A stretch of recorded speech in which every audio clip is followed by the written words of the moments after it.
Hey everyone, welcome to the channel. This is Stuart, Victor Echo 9, Charlie Foxtrot, and we're here at a brand new POTA location for me. We're in the town of Minto, New Brunswick, which is a couple hours drive from my home, and they got a big caboose. Yeah, we're here at Minto. It is a historic site, in a Canadian historic site or Canadian historical event historic site. I think this one is in memory of or honoring the coal miners. This was one of the first coal sites here in New Brunswick, and they got an awesome caboose. So there's a little bit of a railway museum here at this park in Minto. Let's go find the monument, and we'll read what the monument has to say. I think it's straight ahead of us here. Here's the historical monument for the first export of coal. Okay, soon after the occupation of Acadie by the French, coal was discovered in this region. Before the middle of the 17th century, it was being shipped from Grand Lake, which is a huge lake in this area, to Boston by water. So it went from Grand Lake down the St. John River to the ocean. The export trade in coal was the first to be developed in the entire eastern coast of North America. And this one was dated 1930. So this is a historic monument in Canada from the Commission of Sites and Monuments. I don't know what that word means in French, but here it is. Here's the historical plaque, and this is a brand new POTA location here in Minto, New Brunswick. I just love coming to sites like this to play Parks on the Air and put my ham radio gear up.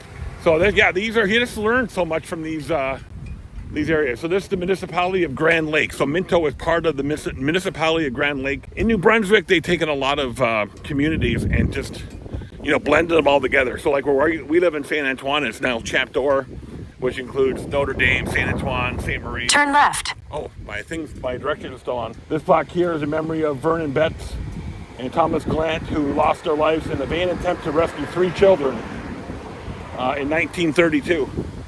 It's a great little park here. They got a little gazebo over there. I think we'll set up over there so we're out of the way.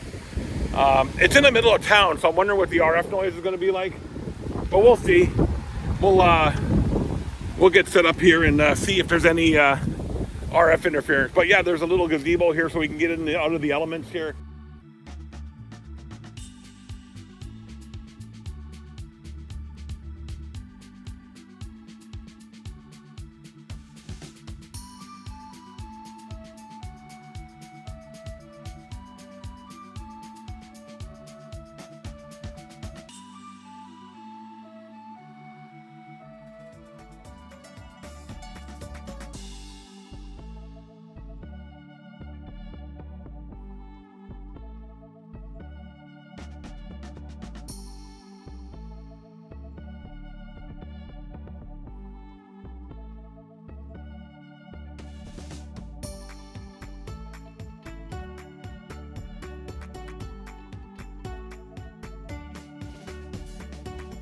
Love coming to places like this.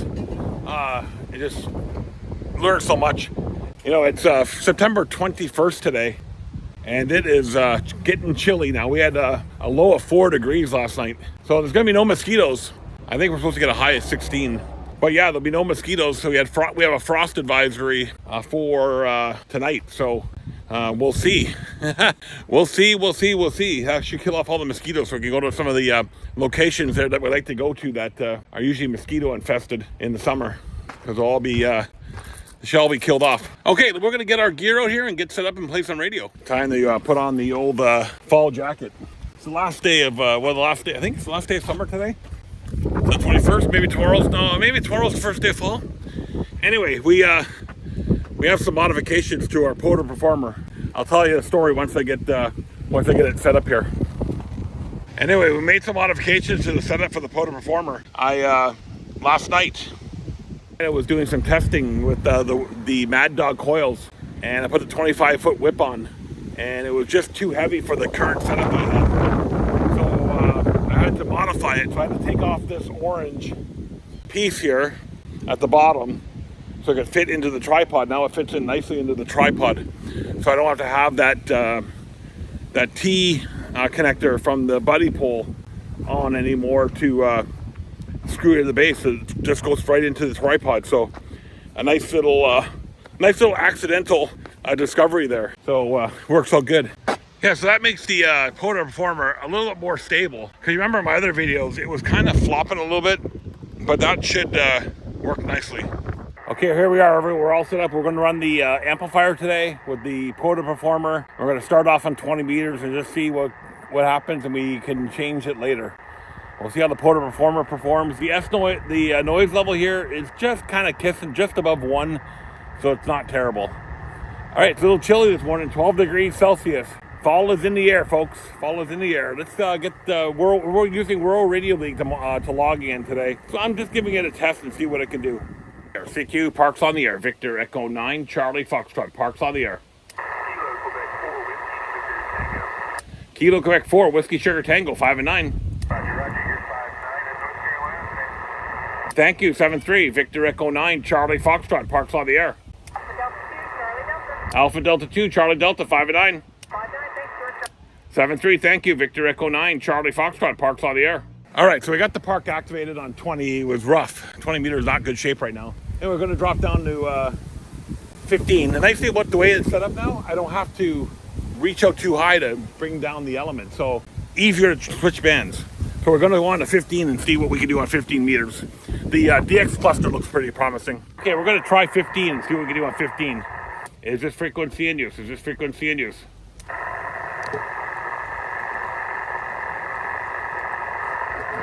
CQ parks on the air, CQ parks on the air. Victor Echo 9, Charlie Foxtrot. Victor Echo 9, Charlie Foxtrot, parks on the air.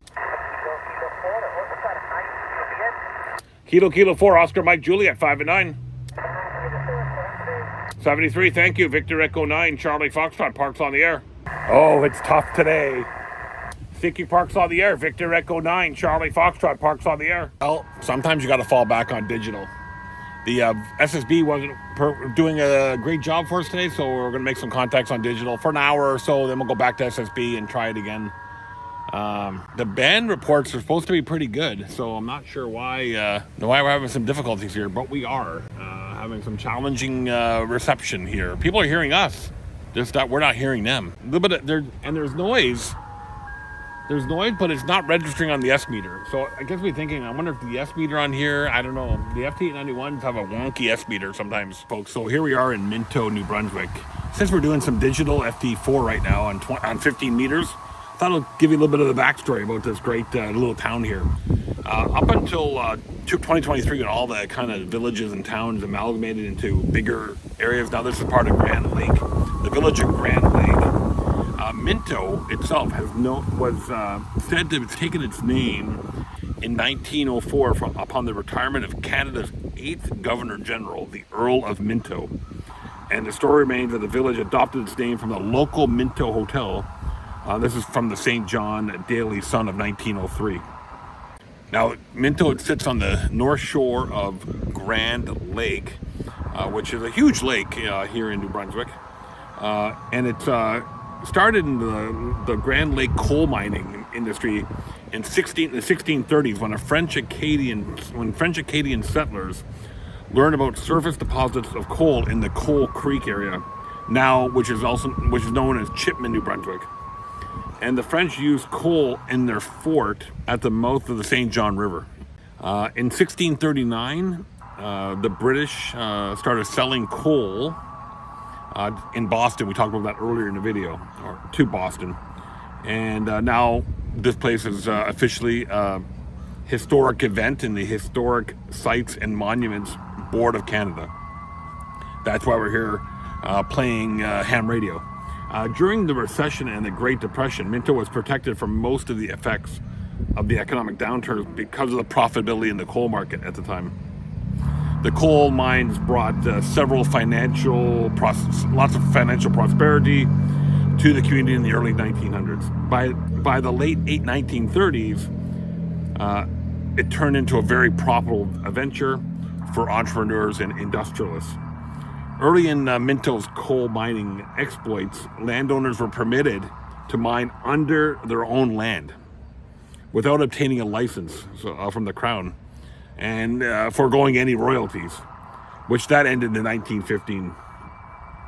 And like I said, in 2023, Minto was amalgamated into the village of Chipman and part of 5 local service districts that form the new municipality of Grand Lake.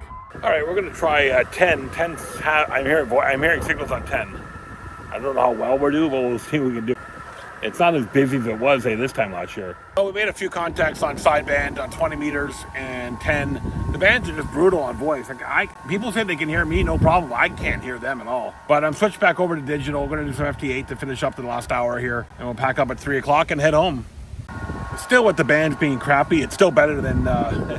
It's still great to get out to another park and just activate another park and get a few more notches in our rack challenge belt. Okay, we're gonna call this one a day. We're punting. It's 3:15. I wanted to get out of here at 3 anyways. Anyway, did some experimenting today with FT-8 and World Radio League and their cat control. I don't know. I think I'm gonna figure out what's going on my laptop with Polo. I just like Polo so much better. From a logging perspective, yeah, I'm gonna go back to Polo. I gave World Radio League a try, didn't like it. And yeah, going back to Polo, folks, and then QRZ for regular logging at home. You know what? You got to give it a try every once in a while. World Radio League's got a lot. It's got a lot to work to do still to catch up to a lot of things. But it's getting there. It's getting there, but just got a long, long way to go. Anyway, I hope you guys enjoyed our quick little trip to Minto, New Brunswick here. Grand Lake now.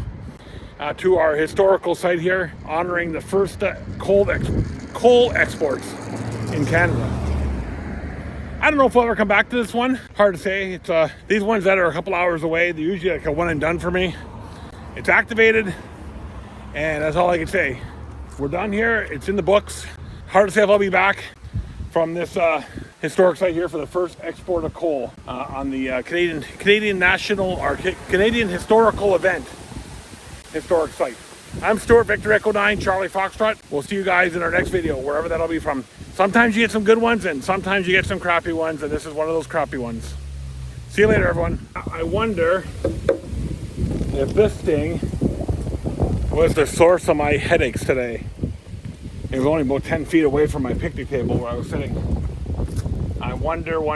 It is an electrical box of some sort. I didn't recognize it until because of the Ford thing on the front here. But yeah, there's a power cable going into the bottom there. Yeah, that's probably the source of the issue. You know, the antenna was way over there, but the radio was close to it. Okay, well, keep that in mind. If you ever come here, don't go by that little pavilion. Go somewhere else. Okay, well, I'm out of here now. See you all later. Got a 2-hour drive home. See you guys in the next video.